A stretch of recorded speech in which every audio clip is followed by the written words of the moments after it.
कि ह्रस्व स्वर की संख्या कितनी होती है, 4 होती है।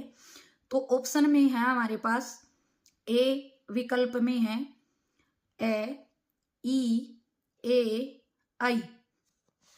बी विकल्प में है ए, ई, ऊ, री। सी विकल्प में है आ, ई, री, ओ। और डी है हमारे पास, डी ऑप्शन में ई, ऊ, ओ, औ। तो मैंने अभी अभी बताया था थोड़ी देर पहले ही कि ह्रस्व स्वर संख्या में कितने होते हैं, 4 होते हैं। और कौन कौन से होते हैं, ए, ई, ऊ और री। ये क्या है, हमारे ह्रस्व स्वर हैं। इनकी संख्या कितनी होती है, ये संख्या में 4 होते हैं। उसके बाद है इनमें से दीर्घ स्वर हैं।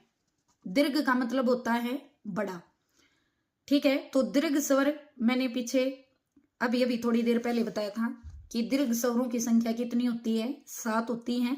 और वो अलग अलग करके भी मैंने बताए थे कि 7 कौन कौन से होते हैं।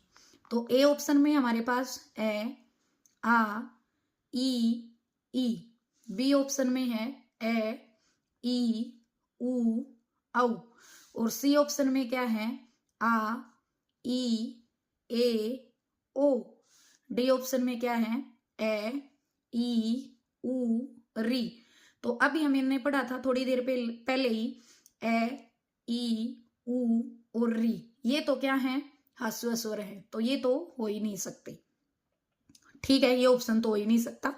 उसके बाद ए, ई, ऊ, ये तीनों क्या हैं, ह्रस्व स्वर हैं, तो ये ऑप्शन भी नहीं हो सकता। उसके बाद ई और ए ऑप्शन में क्या है, ये दोनों ह्रस्व स्वर हैं, तो यह भी नहीं हो सकता। तो आ, ई, ए, ओ, जो ऑप्शन सी है उसमें क्या है, उसमें ये सभी दीर्घ स्वर हैं। उसके बाद है ह्रस्व स्वर का अन्य नाम क्या है। अन्य का मतलब होता है दूसरा, कि हम ह्रस्व स्वर को और कौन से स्वर कह सकते हैं, ठीक है। संधि स्वर, संयोग स्वर, मूल स्वर और मिश्रित स्वर। तो ह्रस्व स्वर का दूसरा नाम क्या है, मूल स्वर। और मूल स्वर इनको क्यों कहते हैं, क्योंकि बाकी जितने भी स्वर हैं, दीर्घ जो स्वर हैं, वो किन से मिलकर बने हैं, वो ह्रस्व स्वरों से ही मिलके बने हैं। तो इसलिए इनको क्या कहा जाता है, मूल स्वर कहा जाता है। आगे है दीर्घ